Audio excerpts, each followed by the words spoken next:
आता वाढवून देतील का ते 72 तासाचं त्यांची डेडलाईन आहे. किंवा त्यांची जर साईड बंद असेल तर तेवढं स्पॅन त्यांनी वाढवून द्यायला. आता साईड बंद होती तुमची, कोण करेल? आम्ही करणार काय? आम्हाला बिल देत नाही शेतकरी. तुमची साईड मध्ये तो आमचा दोष नाही ना. आतापर्यंत 11,000 कंप्लेंट आलेले. अरे झाल्या काय? त्याला काय अर्थ आहे? झाल्या म्हणून काय बाकी राहणार नाही शेतकरी. आता साईड तुमची 10 तास बंद होती, त्याला काय करणार? तुम्ही 12 तास नाही केलं तर आणखी तो प्रॉब्लेम करता. साईड केंद्र सरकारची क्रॉप इन्शुरन्स ऑफलाईन घ्या, बोलून घेतो सर. ऑफलाईन पण कायदा आहे ना, ले सकते.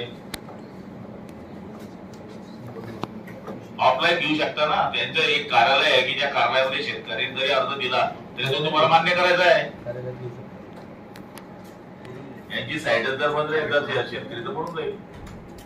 तुम्ही थोडस लक्ष घालून साहेब, जिथे आता हा प्रॉब्लेम आहे, साईड बंद असली तर तो शेतकऱ्याकडे कुठे जातो? तो वाट बघत असतो.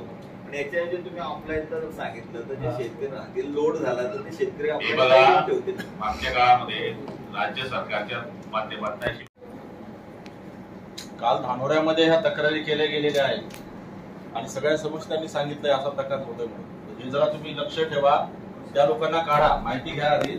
आता आम्ही धानोऱ्यावर झालो ना.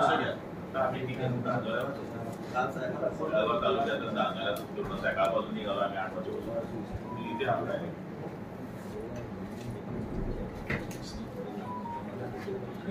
साहेब आता एक विषय असा होता की तिथे दोन चर्चा झाली आपली की कांद्या बाग आणि फुलो बाग त्या संदर्भातही त्यांना सूचना द्यावी.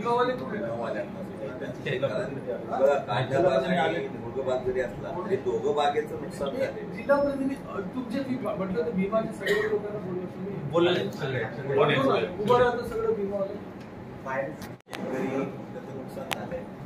नुकसान झाले असताना त्यांच्याकडे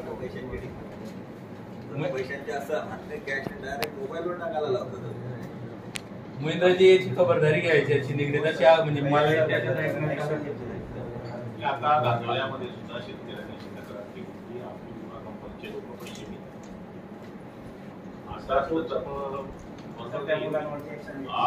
ऍक्शन घेतली जाईल मुलांवरती. शेतकरी मरतो, ऍक्शन काय करणार? मरून त्यांची ऍक्टिव्हिटी काय करणार? अशी पद्धत आहे विमा कंपनीची.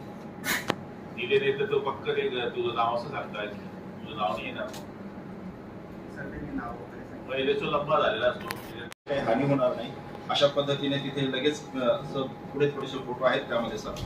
आणि त्याच वेळेस एक सरांच्या याच्यानुसार आदेश पण काढला ज्यामध्ये सर्व डिपार्टमेंट संबंधित की यांनी या वादळामुळे झालेल्या वेगवेगळ्या ज्या काही परिणाम आहेत त्याच्यानुसार कारवाई करावी जेणेकरून